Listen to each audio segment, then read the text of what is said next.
Assalamualaikum warahmatullahi wabarakatuh. Kembali lagi bersama saya, Puspita Dewi Wulaningrum dalam mata kuliah Akuntansi Liabilitas Ekuitas.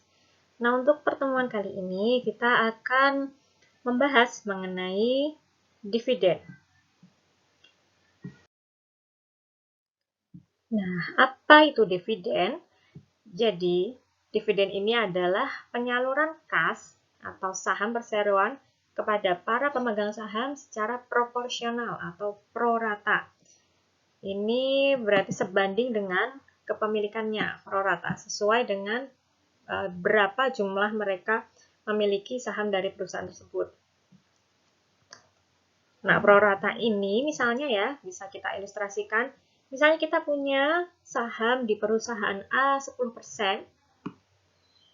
Ketika kita punya saham 10%, nah ini nanti akan mendapatkan penyaluran kas atau saham perseroan itu nilainya juga sama, setara dengan 10%. Apa yang kita dapatkan itu setara dengan nilai saham kita sebesar 10%. Nah, biasanya penyaluran ini bisa dalam bentuk kas, bisa dalam bentuk properti, ada juga bisa dalam bentuk scrip, dan juga dalam bentuk saham. Nah, untuk perusahaan-perusahaan, umumnya mereka membagi dividen ini.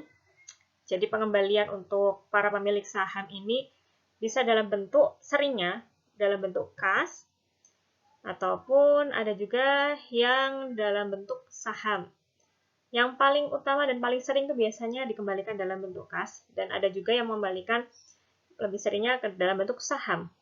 Nah, nanti berarti untuk pertemuan ini kita akan lebih dalam membahas mengenai dividen yang lebih sering digunakan ya.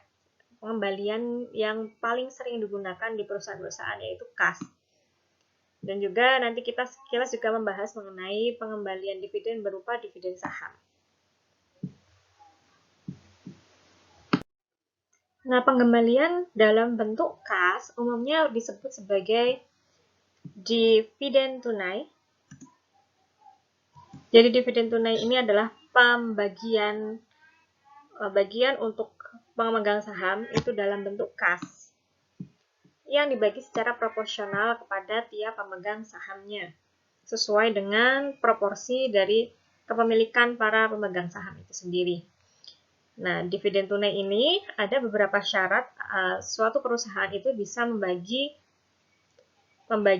bagian untuk pemilik saham dalam bentuk dividen tunai. Jadi ada beberapa syarat. Syarat yang pertama yaitu perusahaan haruslah memiliki nilai saldo laba. Jadi biasanya untuk dividen tunai ini biasanya dibayarkan dengan dana yang diambil dari saldo laba. Kemudian syarat yang kedua yaitu haruslah memiliki kecukupan kas. Jelas ya, karena ini kita membagi dividen tunai, berarti ini uang, berarti ada pembagian untuk pemegang saham itu dalam bentuk kas. Berarti kita akan mengambil kas nantinya. Oleh karena itu, syarat memiliki kecukupan kas itu juga penting untuk perusahaan jika akan mengembalikan dalam bentuk dividen tunai. Nah, syarat yang ketiga yaitu adanya pengumuman dividen. Jadi, meskipun punya saldo laba, memiliki kecukupan kas, tapi kalau tidak diumumkan, tidak disampaikan ini kas tersebut, saldo laba tersebut untuk pemegang saham, artinya kan tidak dibagikan untuk pemegang saham. Jadi, pengumuman dividen itu menjadi penting juga sebagai syarat, berarti nanti akan dibagikan dividen tunai untuk pemegang saham. Dan ini memang perlu diumumkan untuk aspek legalitasnya. Nah, dalam mencatat dividen tunai, ini ada 3 tanggal yang penting, 3 tanggal yang krusial sebagai penentuan nilai dividen tunai. Biasanya pencatatan yang pertama itu, tanggal pertama adalah tanggal pengumuman, kemudian tanggal pencatatan, dan tanggal pembayaran. Nah, langsung kita coba untuk kita buktikan untuk transaksi di pencatatan dividen tunai, bagaimana pengaruhnya ke dalam akuntansi dividen tunai. Ini contoh ya, ada contoh misalnya ada kasus seperti ini di tanggal 1 Desember 2019, PT Adijaya ini mengumumkan dividen tunai sebesar 500 per saham atas 100.000 lembar saham. Seharga, ini sahamnya seharga 1.000 pada nilai nominal. Nah, di tanggal 22 Desember, PT Adijaya menentukan kepemilikan dari jumlah saham yang beredar untuk tujuan dividen, dan tanggal 20 Januari melakukan pembayaran. Nah, berarti untuk tanggal 1 Desember, ini adalah tanggal pengumumannya. Tanggal 1 Desember adalah tanggal pengumuman, kemudian perusahaan melakukan pencatatan di tanggal 22, berarti ini adalah tanggal pencatatannya. Sedangkan tanggal pembayarannya, dia melakukan pembayaran tanggal 20 Januari. Ada 3 tanggal penting untuk transaksi dividen tunai. Nah, bagaimana jurnalnya? Jadi, untuk tanggal pengumuman, berarti nilai dari dividen tunainya, tadi kan di sini soal mengumumkan dividen tunai sebesar 500 rupiah untuk 100.000 lembar saham biasa. Berarti nanti nilainya 500 dikali dengan 100.000. Ini adalah nilai dari dividen tunainya.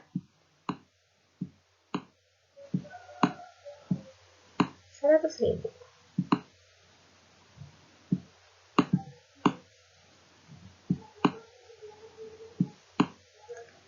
Hasilnya adalah 50 juta. Nah, nilai dividen tunainya berarti bertambah senilai 50 juta, dan kita punya liabilitas, punya kewajiban untuk membayarkan dividen ini ke pemegang saham jika nilainya sama senilai 50 juta rupiah. Nah, di tanggal pencatatan, karena di sini pada tanggal pencatatan PT Adijaya dia melakukan menentukan dari jumlah itu siapa yang akan memperoleh 50 juta itu, berapa pembagiannya. Jadi dia hanya melakukan pencatatan saja, hanya mencatat. Oleh karena itu, karena nilainya sudah kita masukkan di sini, dividen tunainya jelas ya, nanti akan berkurang, dividen tunainya akan sudah bertambah senilai 50 juta rupiah di tanggal pengumuman. Jadi sudah jelas dividen tunainya sudah dilakukan penjurnalan di tanggal pengumuman. Oleh karena itu, di tanggal pencatatan ini tidak ada pencatatan akuntansinya. Dia di perusahaan hanya menentukan kepemilikan dari saham tersebut. Tidak mempengaruhi transaksi akuntansi, pencatatan akuntansi. Di tanggal 20 baru nanti akan terpengaruh, karena tanggal 20 Januari ini perusahaan membayar dividen tunai kepada pemegang saham. Karena membayar utang berarti utangnya berkurang, utang berada di debit, dan pembayarannya dengan kas, karena yang dividen tunai tentu pembayarannya dengan kas. Kasnya berkurang senilai 50 juta. Nah, selanjutnya ini berkaitan dengan pengalokasian dividen tunai untuk saham di antara saham preferen dan saham biasa. Nah, seperti yang sudah kita ketahui bahwa saham preferen punya keistimewaan bahwa mereka akan diutamakan untuk memperoleh dividen terlebih dahulu dibandingkan pemilik saham biasa. Oleh karena itu, biasanya untuk alokasi dividen tunai nanti akan akan diutamakan, nanti dibagikan untuk saham preferen terlebih dahulu. Nah, ini ada contoh kasusnya. Misalnya tanggal 31 Desember 2019, PT Adijaya tadi PT Adijaya memiliki 1000 lembar saham preferen kumulatif. Di sini kumulatif ya, sebesar 8% dengan nilai pari senilai Rp100.000. Nah, di sini perusahaan juga memiliki 50.000 lembar saham biasa yang beredar dengan nilai pari senilai Rp10.000. Dividen saham untuk saham preferen ini berarti karena di sini nilainya 8% dengan nilai pari 100.000. Berarti nanti untuk nilai saham preferennya adalah 8.000 ya. Karena dari 8% dari 100.000. 8% kali 100.000 hasilnya 8.000. Jadi untuk dividen saham preferen senilai 8.000. Sehingga dividen tahunan yang dibutuhkan untuk saham preferen adalah 8 juta. Karena di sini saham preferen kan tadi nilainya adalah jumlahnya yang beredar itu ada 1.000, berarti untuk untuk tahunannya berarti dari nilai saham preferennya senilai 8.000 itu dikalikan 1.000 lembar, jadi 8 juta. Pengeluaran yang harusnya dikeluarkan untuk saham preferen yaitu senilai 8 juta harusnya. Nah, di tanggal 31 Desember, direksi mengumumkan dividen tunai sebesar 6 juta. Jadi tanggal 31 Desember, direksi ini mengumumkan sebesar 6 juta. Maka dividen, karena di sini baru 6 juta, berarti pemilik saham biasa itu tidak kebagian ya, karena harusnya untuk saham preferen harusnya mendapatkan 8 juta, tapi di sini baru 6 juta, berarti 6 juta itu khusus untuk pemilik saham preferen saja. Itu saja masih kurang ya, harusnya dibayarkan 8 juta, tapi direksi yang mengumumkan baru pembagian dividen tunainya baru 6 juta. Artinya masih ada selisih 2 juta yang perlu dibayarkan ke saham preferen, ke pemilik saham preferen. Untuk saham preferen saja belum lunas, apalagi untuk saham biasa. Pemilik saham biasa tidak mendapatkan bagian di tahun ini, di tahun 2019 tidak mendapatkan bagian dividen tunai. Nah, untuk pencatatannya di tanggal pengumumannya nanti dividen tunainya bertambah senilai 6 juta dan utang dividen senilai 6 juta juga. Jadi sesuai dengan pembayarannya sama dengan transaksi pada saat pengumuman yang di awal tadi ya. Pencatatannya, dividen tunai bertambah dan utang dividen bertambah.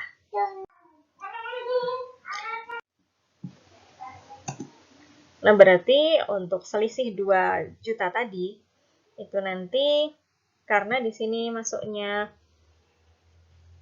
kumulatif ya, di sini ada preferen kumulatif, berarti nanti dia akan masuk di tahun selanjutnya jika perusahaan bisa mampu untuk membayar 2 juta ini, maka pembayarannya bisa dilakukan di tahun selanjutnya karena dia masuknya fiturnya dividen kumulatif.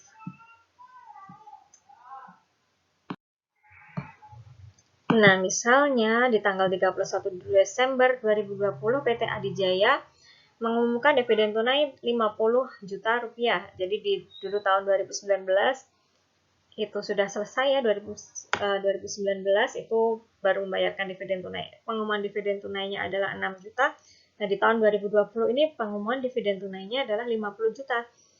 Nah, untuk pengalokasian dananya kita coba hitung dulu.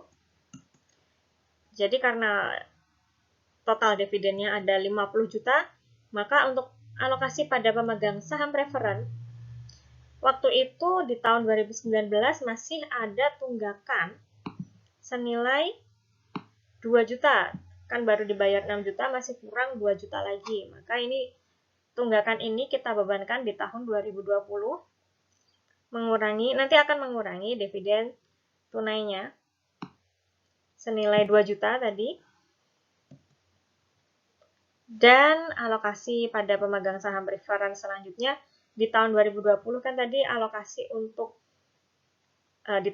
di soal yang tadi kan alokasi untuk saham preferen itu adalah 8%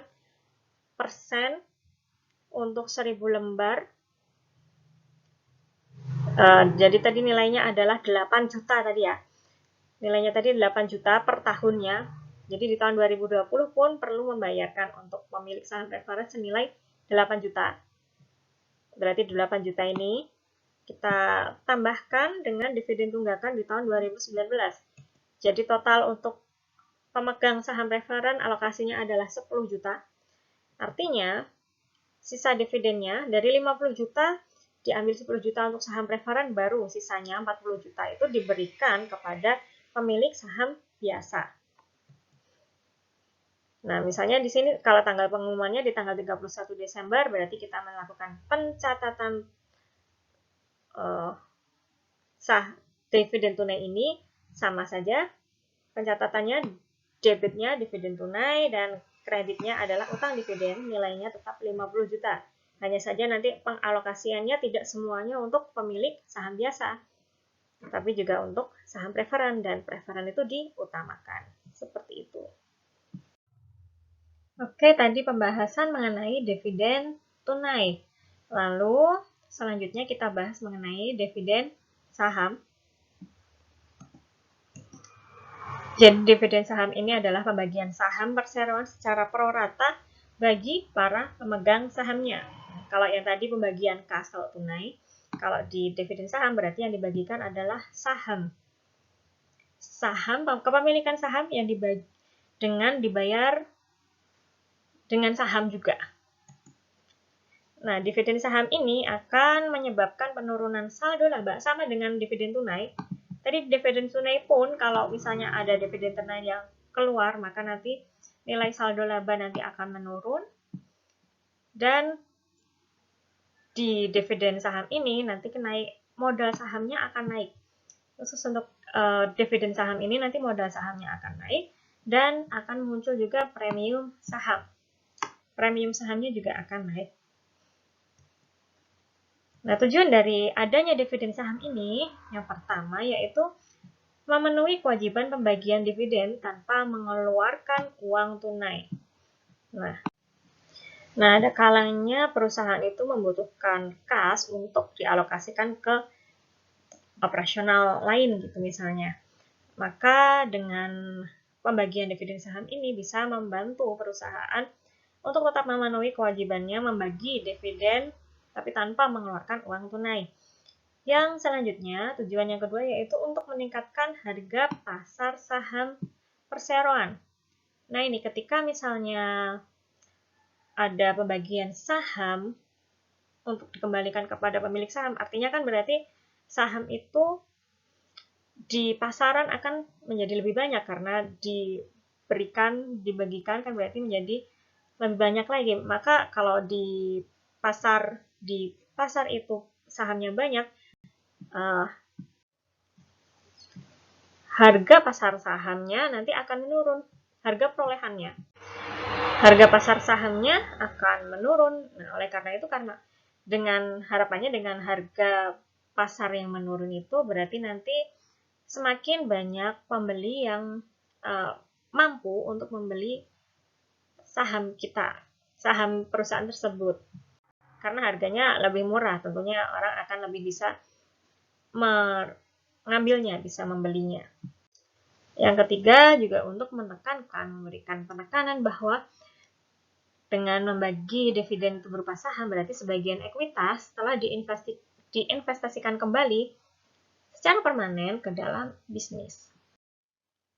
Lalu untuk pengaruhnya dalam akuntansi, berarti kita nanti cek bagaimana melakukan pencatatan untuk dividen saham ini ya. Ada contoh kasus ini, PT Adijaya memiliki saldo laba sebesar 300 juta rupiah.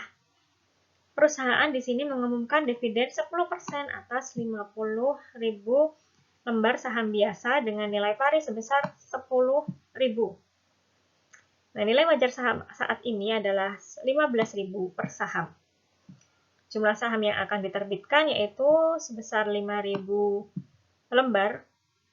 Berarti karena di sini tadi soalnya kita dividennya ada 10% yang akan kembalikan dari, karena yang diterbitkan tadi 5.000 lembar, berarti 10% dari 50.000 lembar, artinya 5.000 lembar, nanti 5.000 lembar saham ini akan diterbitkan, akan digunakan untuk membayar dividen kepada pemilik saham. Nah, oleh karena itu, jumlah yang akan didebit pada dividen saham ini adalah nilainya, harganya tadi 15.000 dikali 5.000 lembar saham. 15.000 dikali 5.000 lembar saham. Nanti berarti nilai dividen sahamnya adalah 75 juta rupiah. Nah, untuk mencatatnya berarti nanti sama seperti dividen tunai, berarti nanti dividen saham itu akan bertambah di sisi debit sebesar 75 juta, dan dividen saham biasa yang dapat dibagikan nantinya adalah 50 juta. Di sini kita cek ya, karena di sini ini tadi nilai parinya adalah 10.000 rupiah, nilai pari dari saham biasa. Padahal yang diterbitkan itu adalah 5.000, yang diterbitkan untuk dividen saham itu adalah 5.000, berarti 10.000 dikali dengan 5.000 lembar. Kali 5.000 nanti hasilnya adalah 50 juta rupiah. Maka selisih dari nilai dividen saham dengan dividen saham biasa yang dapat dibagikan ini adalah premium saham. Premium saham biasa sebesar 25 juta rupiah. Nah, kemudian saat pencatatan seperti itu dan ketika dividen itu diterbitkan, dividen yang akan untuk membayar itu diterbitkan, maka dividen saham biasa yang dapat dibagikan ini tadi berkurang. Kita hapus dan kita gunakan untuk sudah kita akui sebagai modal saham biasa sebesar 50 juta rupiah.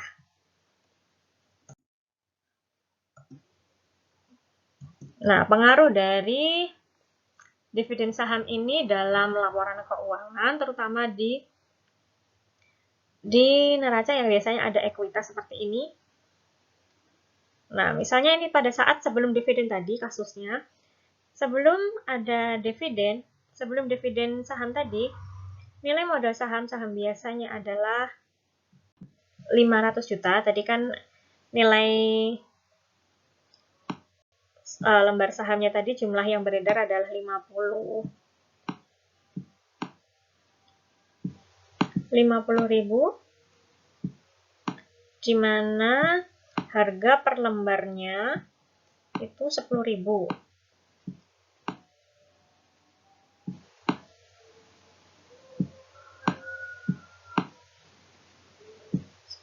Ya.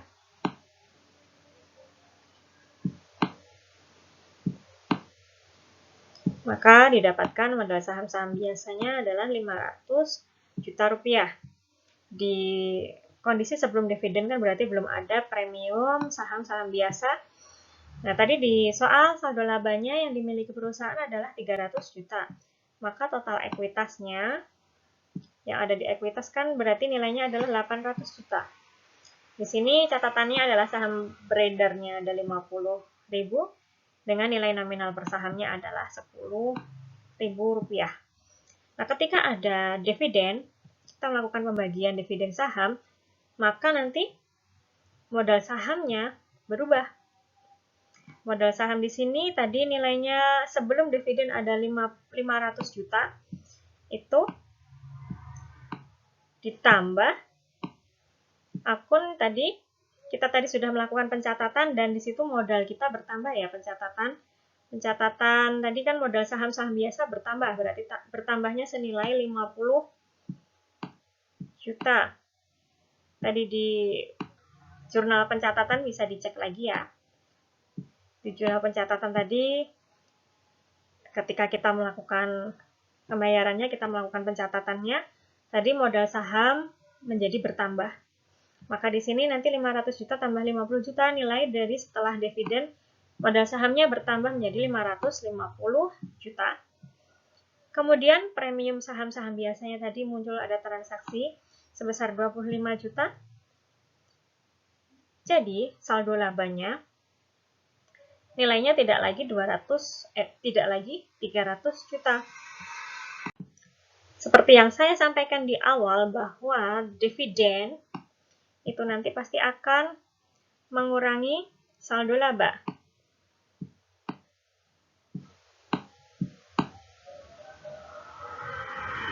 Saldo laba ini pasti akan berkurang.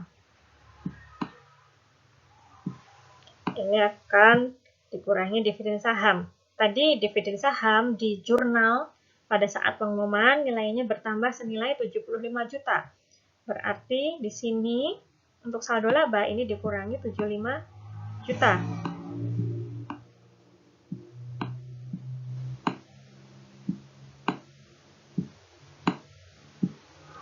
Maka total ekuitasnya nanti akan tetap sebenarnya nilainya tetap 800.000 rupiah, di mana saham yang beredar itu bertambah 55.000 dan nilai nominalnya tetap tidak berubah.